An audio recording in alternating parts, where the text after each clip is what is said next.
Those are the sweet sounds of. Is it spring? No. Where is spring now around this globe?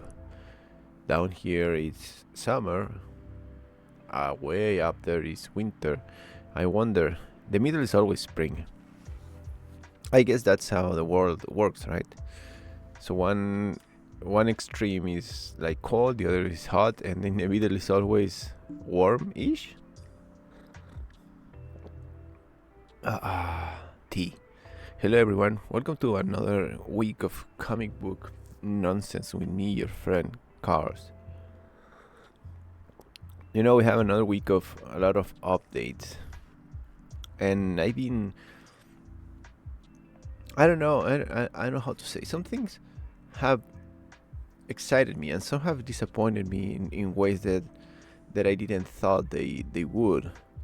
One of them was I don't know if it was last week or 2 weeks ago when I talked about the big boss battle they did in the KO event at DC. It was highly disappointing, I gotta say. It almost felt like a cheap attempt at I don't even know what it was. You know, they're going too carried away with these crossovers, and I was like, okay, I shouldn't spoil it, but there's really nothing to spoil. It was that mediocre. It's like, boom, here's Scorpion and Sub-Zero. Okay, we fight.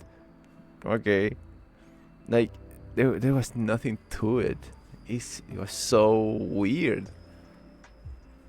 But anyways, the point is, what is the point about criticizing crossovers these days?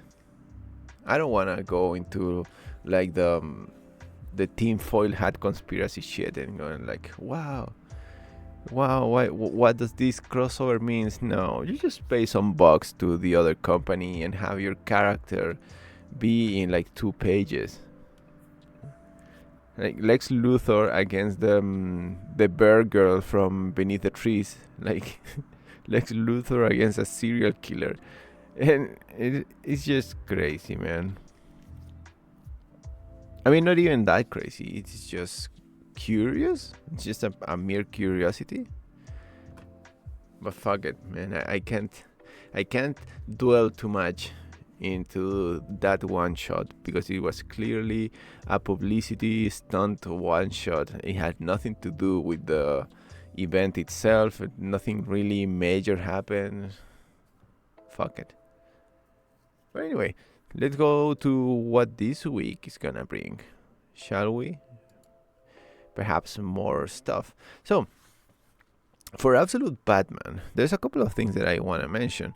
The one thing that I didn't know and I was completely unaware that did help me by reading Boss Battle, Chaos Boss Battle, the one shot that I was talking about before. One thing that helped me was to learn that this absolute universe is kind of like a consequence of all the Omega energy being released. It was quite a surprise to see the Absolute Universe version of these characters appear as that they're not like the Knights of the Apocalypse or anything, but they are like inherently part of Darkseid's energy somehow. If they mention that back at the beginning of the Absolute Universe experiment, I don't remember. Like I don't remember. The Absolute Universe took over on its own so fast and so explosive that if indeed it was all about them being part of the Omega energy shit, I don't remember at all. So then they come back or they appear in quote unquote the main universe as these representatives of the Omega energy. It was weird as fuck. But what does that have to do with what we are experiencing in the Absolute titles?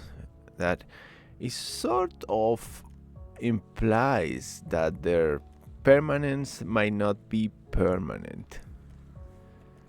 It's not so absurd to think that once this whole Omega energy nonsense fades away, that they could fade away as well. And in Absolute Batman, they're introducing one of Batman classics villains in Poison Ivy, who, as much as any other Absolute Batman character, looks amazing, grotesque, and like extremely kind of like, it's not offensive, it's like powerful, like explosive, monstrous, you could say. She looks amazing. And I don't know, I always like when they kind of nail the Poison Ivy look, because Poison Ivy has always been like a sexual kind of character.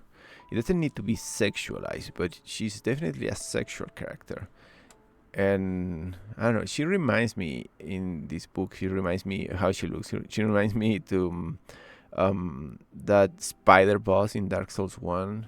Oh man, I always knew her name, and now I can't remember at the top of my head. The ones that are sisters or whatever. But it's kind of like the grotesque combined with the attractive. Let's just leave it at that. So if only for looking at this new character and trying to keep up with the whole Omega energy story arc, Absolute Batman again.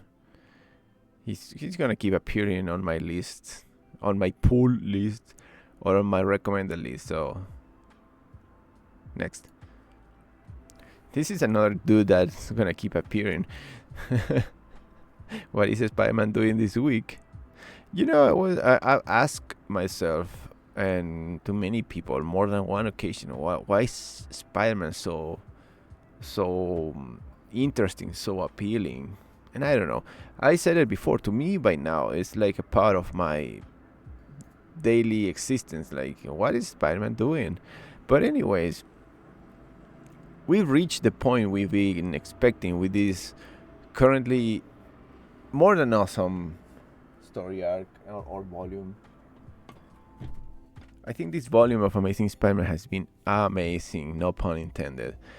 Peter's story was great.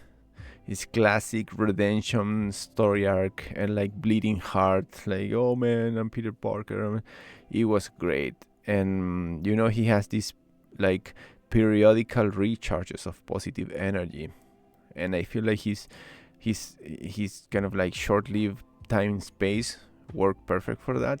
Same did for Norman. I talk about about the Amazing Spider-Man, not this issue, the previous one and the previous two ones, when they kind of like dealt with Norman.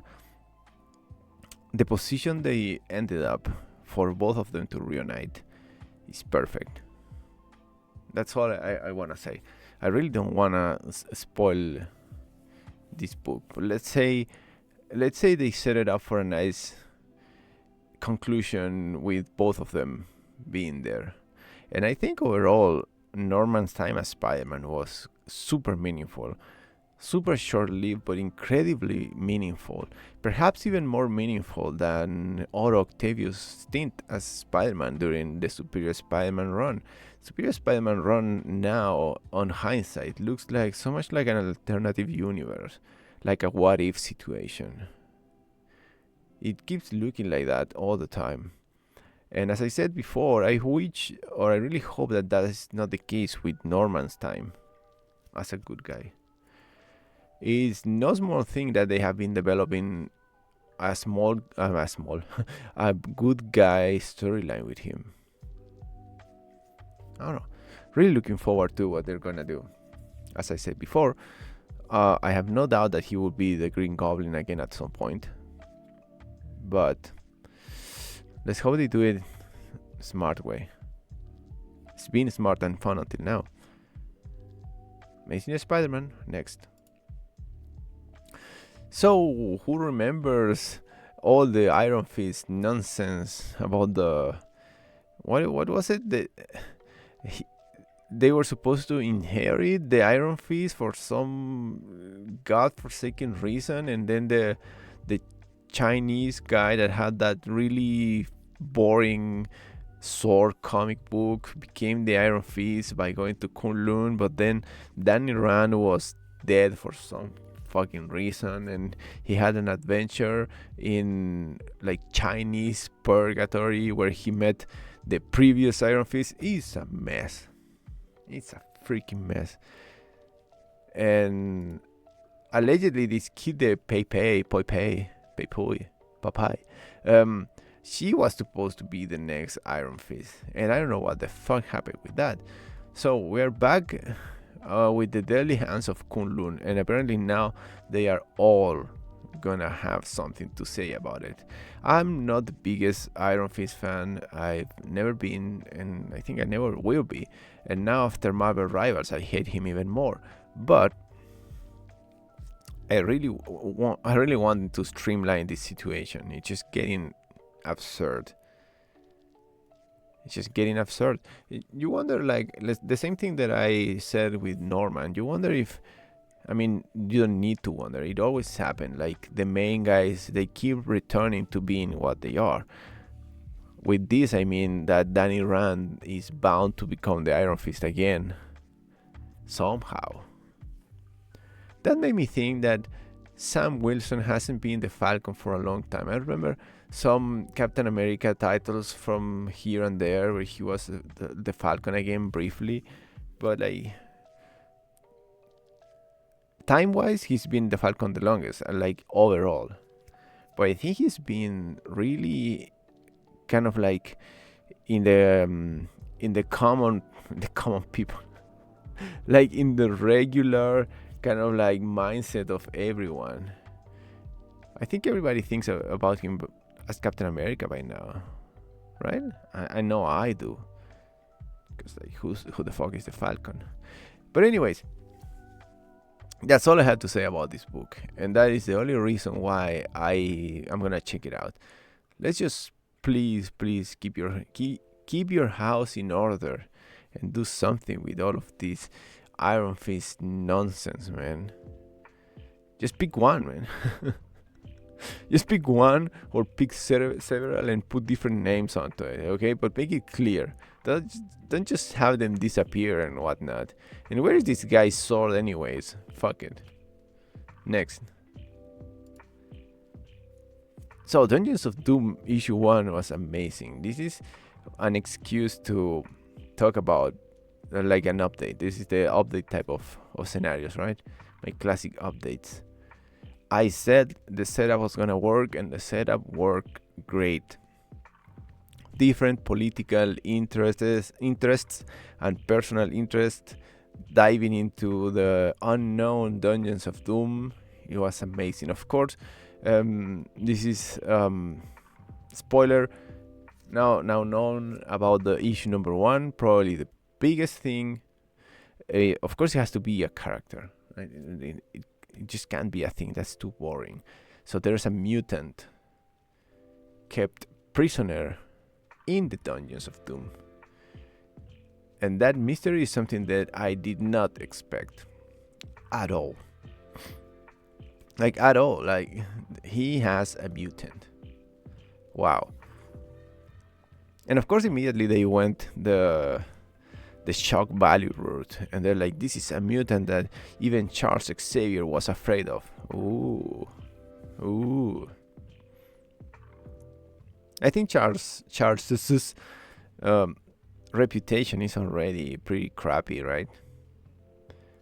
And of course, I had to mention what the fuck happened with Charles Xavier and Lilandra during the Imperial thing. What happened? Did they ever end or finish the storyline? There's two choices. They either finished it and it was so lame that I don't remember it, or they never did. Man, Imperial was whack, man. Like, every day that goes by, I keep getting even more frustrated by it. I think in the end it was whack. But anyways, quick update. Dungeons of Doom is interesting, is exciting. It has action, horror. The setup was great, and the setup that might come later is good too. The only real criticism I have about Dungeons of Doom is the logo. I don't know why the two O's in Doom are slightly slanted, but they look like eyes. You know? They look like cartoon eyes, and that shit is funny. So change the font. Next. So, I haven't had the chance to read them. I think it was it was last week. I recommended the first Vertigo book. But like ironically, or I mean not ironically, but somehow I forgot that they were gonna go all out with it, and it was indeed gonna be more books. Even though I read them the synopsis of the initial lineup of it. But anyways, End of Life by Carlz Starks and Steve Pugh is a new book, and I don't know. It seems that it's the thing is, I don't think I think I read every Vertigo book in every iteration of the Vertigo imprint, but I don't know. I feel like Vertigo nowadays, and I think I mentioned this when I talked about Vertigo last week. I think nowadays the competition between the publishers is so rich in content that I don't know if it really means anything anymore to have that logo on your book. Like, what is it that I expect when I see that? Like if I see that, how is that different from like seeing a crazy ass book in Boom, in IDW Dark, even in Dynamite when they release those creepy versions of all characters, even in DC Black Label. Like, what is the point? This is about like assassins and family drama, which is my trigger. There's an assassin that comes back to his hometown, and I'm like, I don't know. They keep saying that, okay, this is from people that have written Peacemaker, so they are heavily implying that it's gonna have that adult kind of like. Is it even comedy? I don't know. But it's like violence and comical nonsense. I don't know. To me, all these Vertigo titles have made me think only about that. What does it mean to have that Vertigo tag nowadays, with such fear competition and with like a bloated market of comic books? They always say that the comic book medium is like a struggling medium with digital and everything, but each week we have so many options to choose from. There's such a rich market yet. So if you are part of DC, of course you need to wonder what does it mean for you to have that tag on it. But anyways, I want to try all the new lineup of books from Vertigo, that for sure. If it's only for like curiosity for the elder days, I think that's enough of a reason, right? And next, this is another character that keeps repeating in my recommendations because it's a character that I like very much, which is X-23, Laura Kinney. And I think, and I've said this before, X-23 was never the same character after like the extreme nature of her origin story. You sort of settle down on that fact that she's now part of the main X-Men, and a pretty popular one for all that matters. And in this new book, Generation X-23, they are again going back to those origin days, which is kind of like strange.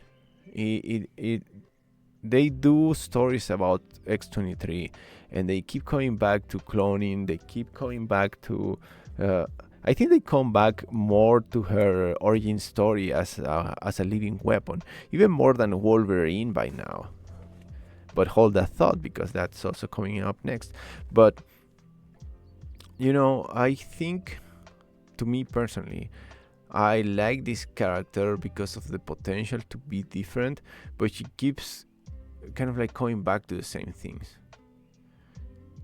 Now, what I do love, and as you can see in the cover for Generation X-23, is that her sister, I think there was another clone, surviving clone, but the clone she kind of like adopted as a sister is gonna be with her in this run for this book for Generation X-23. And even if they're going back to the whatever company created her at the beginning or whatever, like,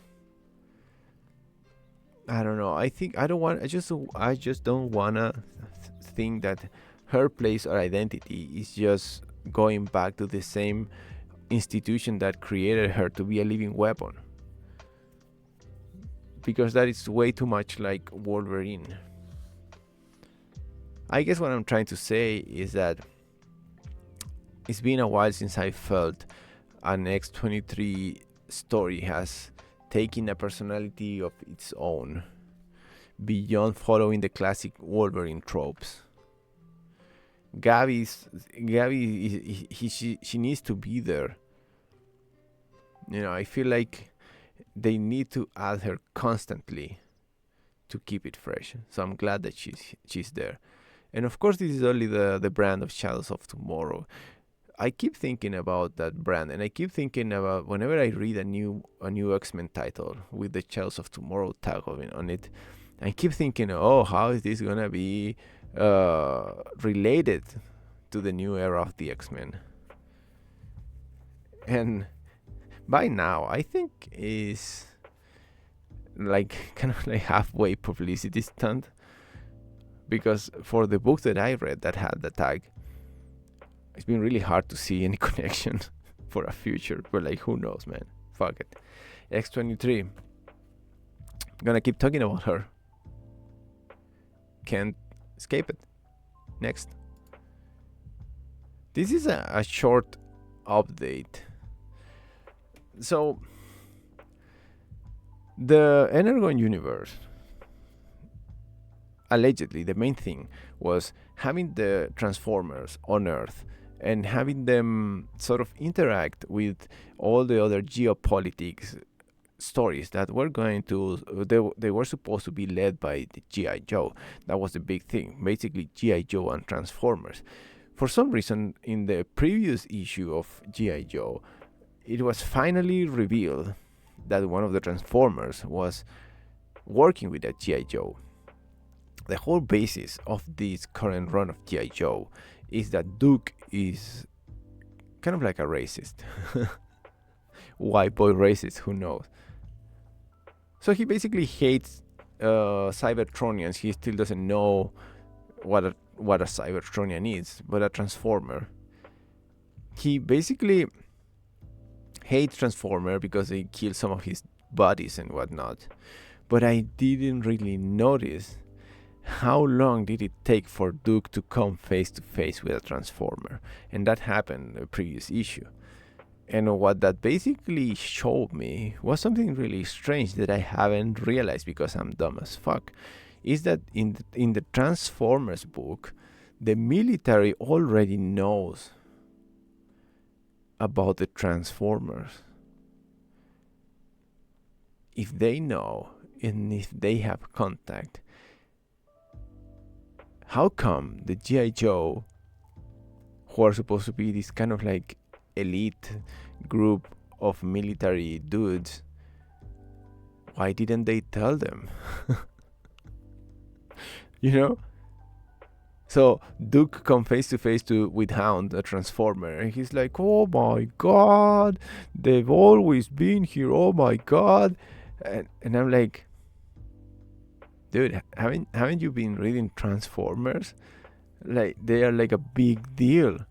And it was such a shock. It's like it's like, come on, man, I've been reading Transformers. I know the Transformers are wreaking havoc through Earth, the Transformers and the Autobots. And how come this elite group of military dudes had no idea? How, why? Like, how did it take so long for them to cross paths, man? In the Transformers comic, they fucking destroyed. I think it was Chicago. Where were the GI Joe then? Like what? Like my mind was exploded by the realization of that such dumb, stupid fact that how the hell did that happen? It's just so funny. It's just so funny. It's like this elite group of military commandos and intelligence. They're looking for these Transformers, these new alien life forms that are wreaking havoc on Earth, dressed as, I don't know, hidden in plain sight. This is so secret. It's like, dude, right next to you there's like a giant robot destroying a city and you didn't want to investigate there.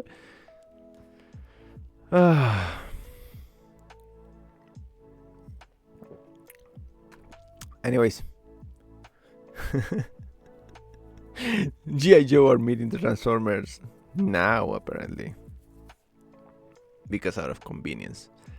Next, this is another small update on the Knull book. I recommended before one came out, and it was all about Hela taking over Knull's reign and everything, and now Knull is like the fugitive, like fucking Harrison Ford, escaping the newly controlled world of. I'm not even sure how it works though. It all got a little bit confusing, actually. I think the whole symbiote, kind of like symbiote sphere world existence, got indeed a little bit confusing when they introduced Knull. And he's not one of my favorite characters at all. But anyways, he's on the run, and what I want to say about this book and in this small update is that I think Knull sucks. I don't like the character. Like, they tried during issue 1 to make this sort of argument about the construction of the world of Knull and the symbiote, like his position on the hierarchy of creation. You know, it's like, no, they created the light world, but he was like the sentient being in the middle of the darkness. Like, okay, fuck it. You know, this is one thing that for some reason it always triggers me in Marvel. I think Marvel's higher echelon, that's a hard word to pronounce, higher echelon of beings is a mess. I've always thought about it. The living tribunal and the elders of the universe is like, I think that shit is a mess. You know, like you probably need like 2-hour videos and people like nitpicking like different issues of throughout the ages, but even that doesn't have any sense. Like, they keep retconning who is the most important or powerful, like the Celestials, as I said, elder of the universe. Like, they keep fucking around with that, and you can never take the whole history of this as one. This is my point. When you have smaller characters, they can go through many things. They can be like more easily retconned because they're smaller characters. The change in their lives and in their power set or influence, it even if it's a big character like fucking Spider-Man or something, even then the changes on them is like a limited to their existence. They of course they are ramifications and they have interactions with different characters and whatnot, so when you change them, it can kind of like affect the neighboring universes, you know, but it remains a deal for just this one character. But when you do that in the macrocosmical level, gods and whatnot, like, it's not the same. Like, be fully aware at any point in time of Marvel's like higher, as I said, higher echelon of divinity or anything, being completely aware of it. I think it's almost impossible. So I never liked the introduction of Knull, and now giving him another place in existence just to bring him down. And how do we relate Knull's role in the cosmic balance of Marvel now that he's facing with Hela, which is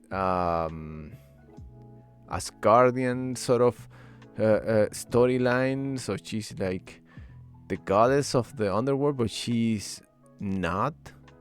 She has lost that title many times. Like, I don't know, man. It's a mess. So in the end, you want me to care for this fucking character? I don't care. Then why am I recommending it? Because of what I said before.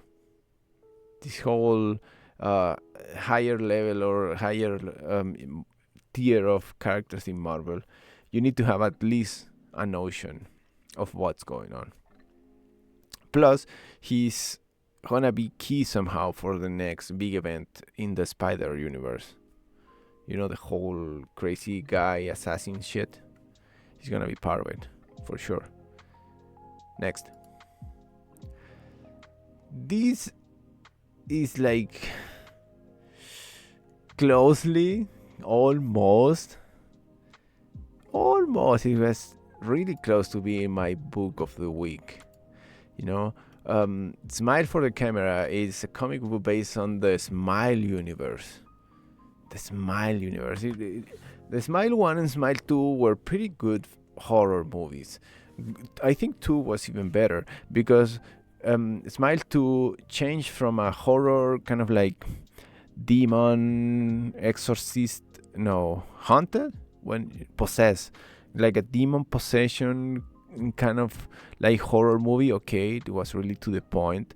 It didn't need too much interpretation. But then Smile 2 morphed into a horror movie with social commentary, and it was great. It was a great experiment. I've been meaning to talk about Smile on like my movie talking portion of existence for a long time.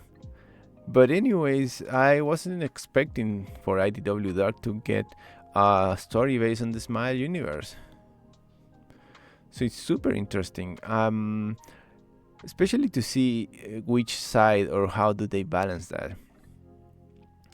To me, whenever they talk about horror comic books, I've never been able to think or like to really enjoy horror comic books that are mostly based on, as I said, like a slasher movie, like just the violence or just the visual of it. It has to have some narrative in it. So if they go more for the style of Smile 2, that sort of commentary form of the franchise, I think it's gonna be really interesting in comic book forms. The writer I happen to know, Hannah Rose May.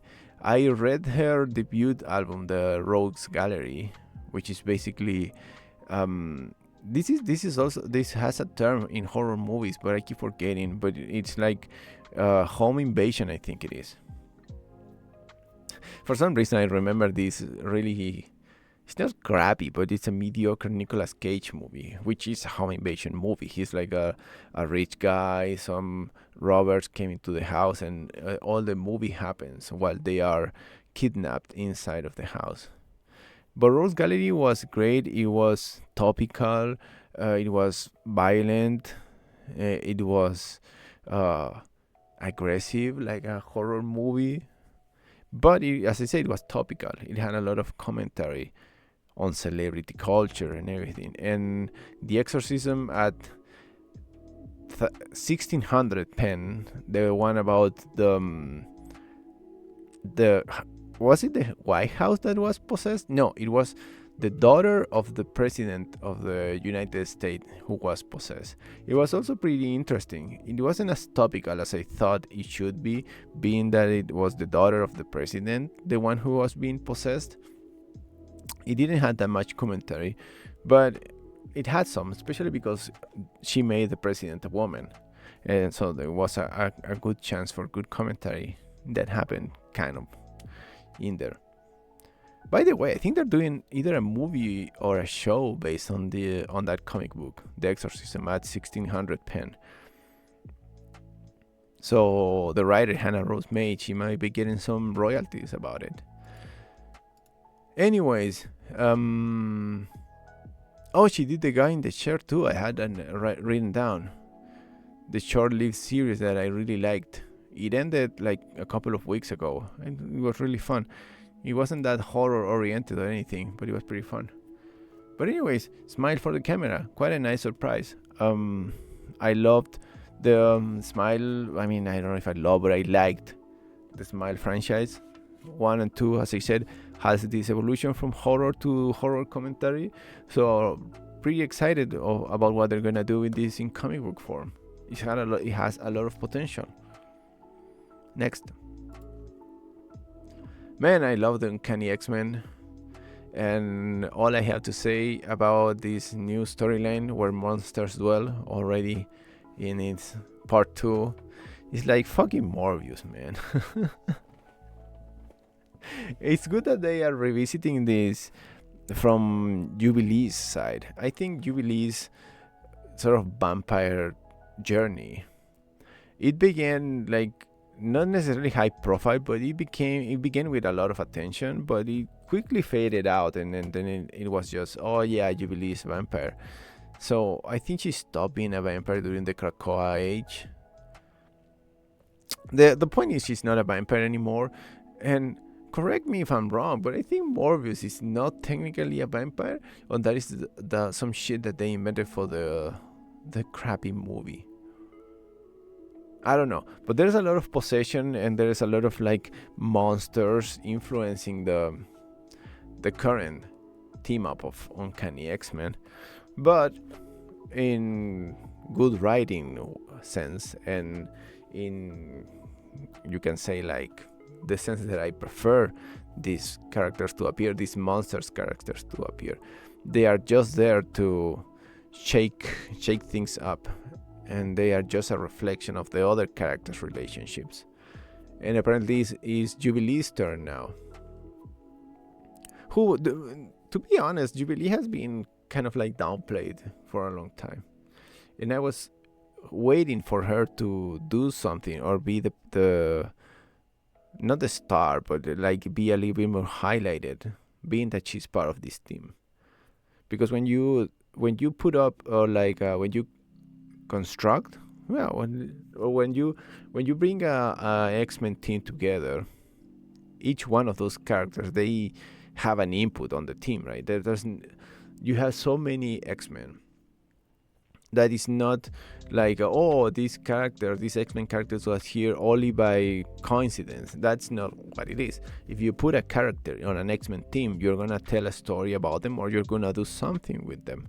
And finally, it looks that it's Jubilee's turn. Sadly, it is related to fucking Morbius. Even before the movie, I think Morbius was lame. You know, I have I have no love for the character, as I said, because we gotta remember that in the Marvel universe there are actual vampires. There's even a Count Dracula who is the leader of the vampires, and actually currently in the Marvel universe the vampires have a nation. After the whole Blood Hunt event, basically vampires gained some independence. not only as a country, but they are like way more daywalkers now than they were before. So you have a whole vampire universe, and I think Morbius wasn't even part of it. Fuck Morbius. But okay, let's get some Jubilee stories in. Next. It's the swan song for Ultimate Spider-Man. It's ending, and all I have to say, it was a great ride, but it's not free of criticism. I really think that the latter half of Ultimate Spider-Man, it really got sort of absorbed by the general Ultimate Universe demise, if you can put it like that. I think the rhythm went like cold, you know. It's like, okay, I'm in this roller coaster and I'm going up. You get to the top of it, you're expecting like the it's not downfall. Why is it called? How do you call when you are in the roller coaster, like on the peak and you're gonna fall? It's like free fall. But like you're waiting for the payoff of the most exciting part of it, but you just stayed on top for a while, and then it sort of went into like a different route. Like this is the roller coaster metaphor. You're going up, you stay up, and then you take like a different road, and you don't go down. I don't know. There was so much things, and when they revealed the Mysterio crew like being several people and whatnot, I don't know. What I'm trying to say is that Ultimate Spider-Man didn't have that climax. Once they announced that these Ultimate lines were gonna be short-lived, once they announced it, we sort of immediately expected a more epic or like a more climatic situation. And now with issue 24, having read the previous issues, I'm like, I don't know how this is gonna have an epic ending. I don't know how this is gonna be like a real conclusion. I don't know how it's gonna have a feeling of ending. And then you read the press release and they are like so kind of like weird about it. They're like, is the end or is it? And we know we're gonna have something Ultimate Universe in March, I think. So it's weird, man. It's weird. Goodbye, Ultimate Spider-Man. I'm not expecting some big kind of like epic ending to it.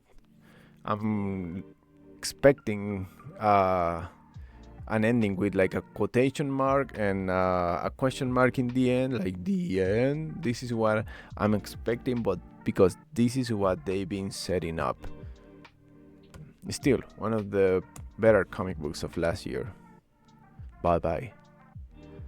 Next. I don't know anything about this author. I don't know anything about the people involved in it. All I saw was this classic survival post-apocalyptic stories in White Sky by Image Comics. You know that movie based on a book that had Viggo Mortensen running around with his kid in the post-apocalyptic world? That's it.